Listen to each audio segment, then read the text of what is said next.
In this Manager Training Success Guide, I talk about the factors that you should consider to deliver effective management training in your organisation.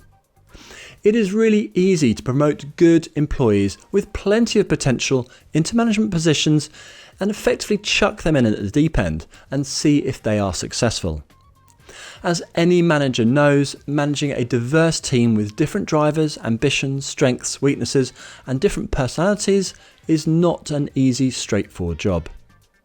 Average managers will get you okay results. Great managers multiply the profit created by their teams. Yes, multiply.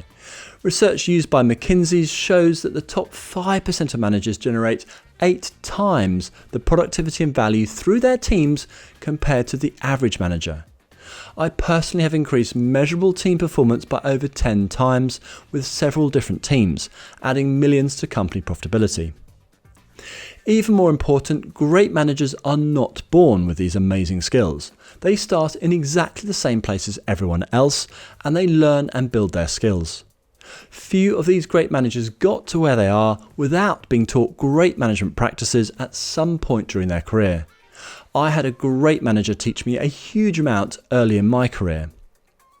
The question becomes, do you want to invest in training your managers to create more profit per employee than your competitors? Buying in management talent might be quicker, but not always. I guarantee you that it will be many multiples more expensive than training your current managers. Assuming you want to deliver effective management training, I will touch on, firstly, align management training to company goals and culture. Secondly, when to train managers. Third, which managers to train first. Fourth, measuring the success of management training. And fifth, 6 core management skills to improve team performance and company profitability. Training your managers is the most leveraged training you can undertake. Improve the job your managers do, and they will improve the job everyone else in the company does. It is hard to beat the return on investment this gives a business. Put the actions in this Manager Training Success Guide into action and help ensure the training you provide makes a noticeable impact on business profit. The management training you implement with your managers should help the company reach its goals. Your junior and middle managers are the people that will implement the strategy, tactics, responses to competitor actions, etc. and more.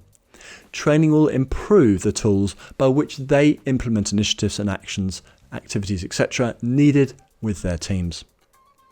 Compare your company goals to the capabilities of the management population. Look for the gaps between the needs of the business and the capability to deliver. For example, if your business struggles to successfully implement projects on time, then you might focus on training your managers in communication, delegation, relationship building, expectation management, and project management. Equally important is any training provided to managers should align with the company culture and how you want managers to manage. Select trainers with values and a management ethos similar to what you want to instill and reinforce within your company.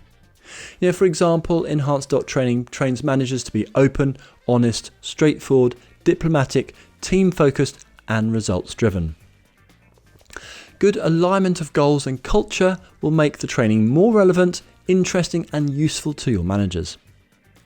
Make sure you are regularly communicating the goals that need to be achieved and how you want those goals to be achieved by your managers.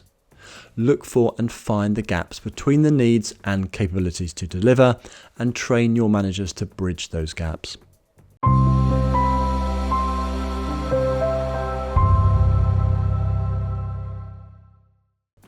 My name is Jess Coles. If you're new here, Enhance.training provides resources and courses for managers to build management expertise and confidence to lead any team to their best performance. I've included links to additional videos and resources to help you plan and implement management training programs in your business. Do take a look at these. And if you like this video, please give it a thumbs up and subscribe.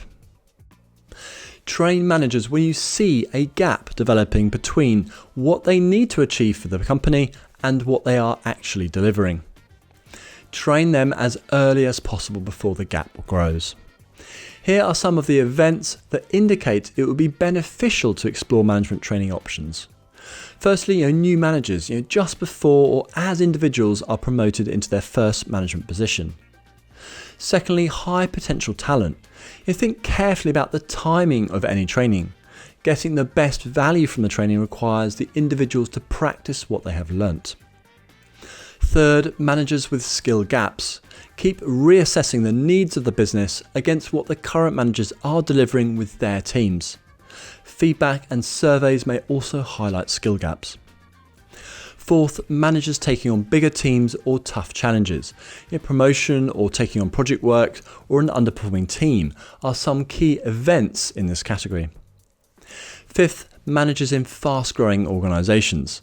The complexity and the challenges of fast-growing businesses increase quickly, and managers need to keep up to ensure business success. Managers make all the decisions with real impact in a business. They are also the individuals tasked with keeping all the other employees productive.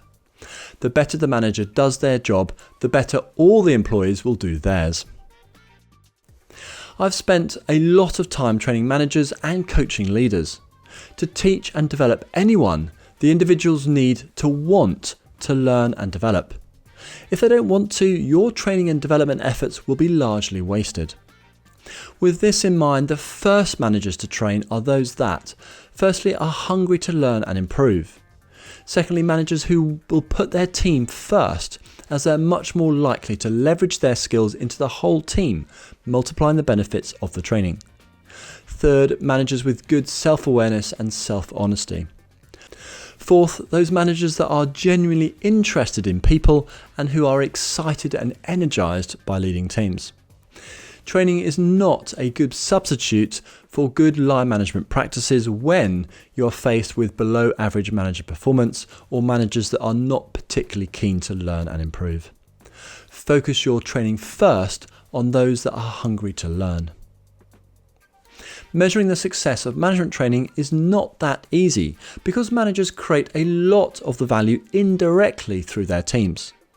To assess the performance of the manager, look at the performance of their team overall. For example, when I was training a relatively new manager, the sales generated by his team increased by over 10% over a 6-month period through better teamwork. That was over $1.5 million per year in additional sales. Use a mix of metrics to assess team performance, such as, firstly, it might be financial performance metrics or relevant KPIs for the whole team. Secondly, you could include 360-degree feedback questionnaires. Third, you could add in team motivation and engagement surveys. And then fourth, you could look at team attrition rates. Bad management practices can increase team performance in the short term, but not the longer term. Good management practices should keep growing team performance year after year after year.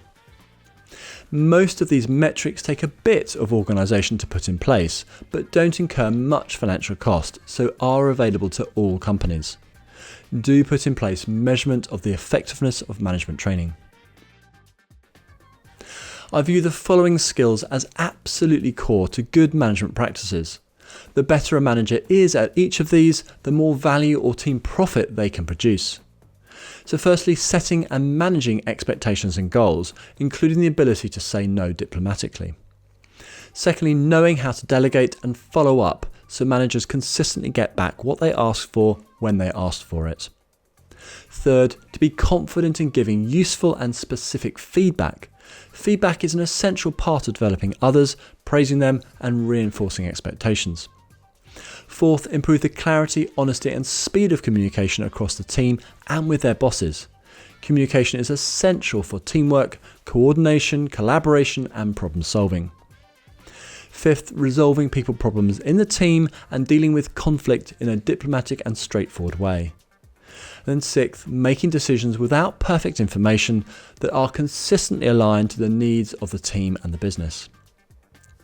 These are the core management skills every manager should work to get good at before focusing on improving their other management skills.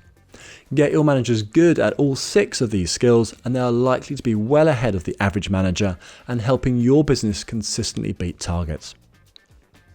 So in summary, training your managers is probably the most leveraged training you can undertake to impact the biggest number of employees in your business.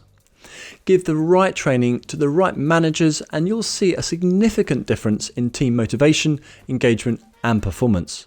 Replicate this across the business and you create significant competitive advantage for your business. As a reminder, in this management training success guide, we have covered, firstly, align management training to company goals and the culture of the business. Secondly, when to train managers. Third, which managers to train first. Fourth, measuring the success of management training. And then fifth, 6 core management skills to improve team performance and company profitability as quickly as possible. Take a look in the description for options to give your managers the expertise and confidence to help your business beat goals year after year. If you have any questions on Manager Training Success Guide, deliver effective management training, please leave a comment below or email me at support@Enhance.training and I will get back to you. Thanks very much for watching and I look forward to speaking to you again soon.